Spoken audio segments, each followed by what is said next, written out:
혹시 매일 똑같은 하루 좀 지겹다, 뭔가 변화가 필요하다 이런 생각하고 계신가요? 오늘 제가 소개해드릴 건요, 무슨 거창한 계획 같은 게 아니에요. 아주 작은 습관 하나만 바꿔도 삶에 진짜 놀라운 활력을 불어넣을 수 있는 한국의 오렌지의 10가지를 한번 같이 알아볼까 합니다. 바로 이 목록인데요.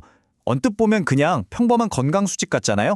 근데 사실 여기에는요, 우리 몸과 마음, 그리고 삶 전체의 균형을 찾아주는 아주 깊은 철학이 숨어 있어요. 과연 어떤 비밀이 담겨 있을지 지금부터 함께 그 의미를 하나씩 풀어보겠습니다. 본격적으로 시작하기 전에 이거 한번 생각해 볼까요? 보통 우리는 건강해지려면 뭔가를 자꾸 더해야 한다고 생각하잖아요. 뭐 더 좋은 영양제를 먹고 운동 시간을 더 늘리고. 그런데 말이죠, 만약 진짜 건강이 더하기가 아니라 빼기에서 시작된다면 어떨까요? 오늘 우리가 알아볼 지혜의 핵심이 바로 이 비움의 미학에 있거든요. 이 10가지 원칙, 구조가 굉장히 재밌어요. 마치 저울처럼 이건 줄이고 저건 늘려라, 이렇게 딱 균형을 맞춰주거든요. 이건 그냥 뭐 하지 마 이런 금지 목록이 아니고요. 더 좋은 걸로 우리 삶을 채우기 위한 아주 현명한 안내서 같은 거죠. 줄이고 늘려라. 이 구조가 계속 반복되니까 기억하기도 쉽고 매일 뭘 해야 할지 방향이 아주 뚜렷해져요. 뭐랄까, 건강한 삶으로 가는 나침반 같다고 할까요? 자, 그럼 건강한 삶을 위한 여정의 첫 걸음부터 시작해 볼게요. 바로 우리 몸을 채우는 음식 이야기입니다. 뭐니 뭐니 해도 모든 것의 기본은 우리가 먹는 것에서 시작되니까요. 이번 파트에서는 총 4가지 원칙을 볼 건데요. 이걸 통해서 우리 식탁을 어떻게 건강하게 바꿀 수 있는지 알아볼 거예요. 식단의 기본부터 맛의 균형, 단맛 선택, 그리고 먹는 습관까지 우리 몸을 바꾸는 구체적인 방법들 바로 만나보시죠. 첫 번째 원칙, 바로 고기는 적게, 채소는 많이입니다. 우리 식단의 무게중심을 고기 같은 동물성 식품에서 신선한 채소 쪽으로 살짝 옮겨보는 거예요. 이게 바로 건강한 식사의 시작점이죠. 이렇게 하면 소화도 잘 되고 만성질환 예방에도 좋고요. 사실 이건 개인의 건강뿐만 아니라 지구 환경을 위한 일이기도 한답니다. 두 번째는요, 소금은 적게, 식초는 많이입니다. 그냥 싱겁게 먹자는 걸 넘어서요, 식초의 상큼한 맛으로 음식의 풍미를 확 살려보는 거죠. 식초가 혈액순환이나 피로 해소에도 도움이 된다고 하잖아요. 이 작은 변화가 우리 몸에 얼마나 놀라운 효과를 가져오는지 한번 경험해 보세요. 세 번째는 단맛에 대한 이야기입니다. 설탕은 적게, 과일은 많이. 인공적인 단맛의 유혹, 정말 뿌리치기 힘들죠?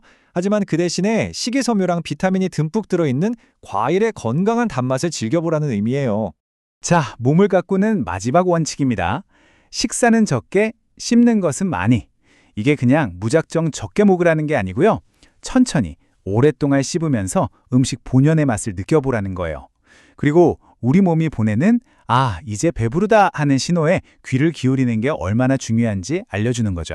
자, 지금까지 몸을 위한 지혜를 살펴봤으니까 이제는 우리 내면의 평화를 위한 마음 다스리기로 넘어가 볼게요.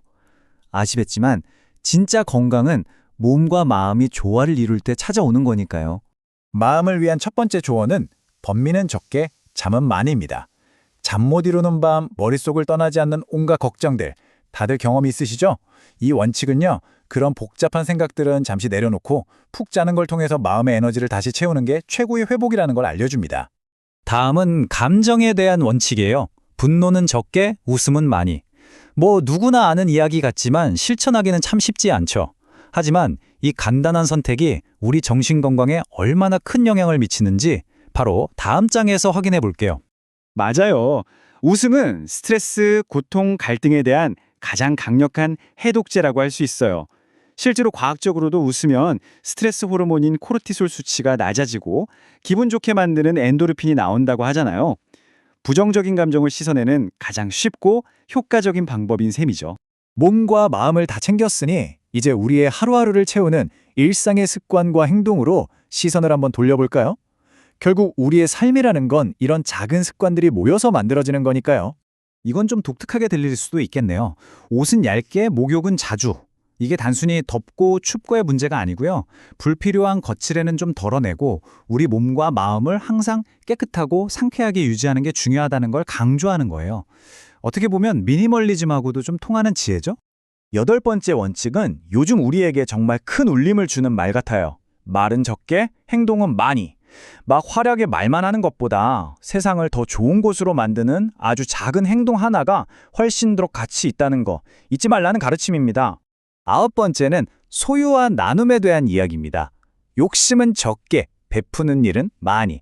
뭔가를 더 가지려는 욕심을 조금 줄이고 너 시간이나 재능, 아니면 작은 친절이라도 나눌 때 우리는 그 이상의 기쁨과 만족감을 얻을 수 있다는 거죠. 그리고 드디어 마지막 10번째 원칙입니다. 차는 적게, 걸음은 많이.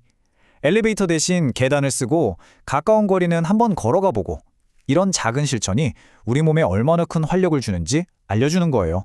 정말 가장 간단하면서도 가장 강력한 건강 비결 중 하나라고 할 수 있습니다. 네, 이렇게 10가지 지혜를 모두 살펴봤습니다. 이제 이 원칙들을 어떻게 우리 각자의 삶에 적용할 수 있을지 나만의 건강 방정식을 만들어 볼 시간이에요. 마지막으로 10가지 건강 방정식을 함께 되새겨 볼까요? 자, 몸을 위해서는 고기 대신 채소를, 소금 대신 식초를, 그리고 마음을 위해서는 걱정 대신 잠을, 분노 대신 웃음을, 마지막으로 삶을 위해서는 말 대신 행동을, 욕심 대신 나눔을. 바로 이 간단한 선택들이 모여서 여러분의 건강한 내일을 만들어줄 겁니다. 자, 이제 여러분께 한번 여쭤볼게요. 오늘 우리가 같이 살펴본 이 10가지 원칙 중에 지금 내 삶에서 이건 좀 줄여야겠다 싶은 거, 그리고 그 빈자리를 이걸로 채워야겠다 싶은 거 뭐가 있을까요? 뭐 대단한 목표 세울 필요 전혀 없어요. 딱 하나만, 정말 작은 변화 하나만 골라서 오늘부터 한번 시작해 보시는 건 어떨까요?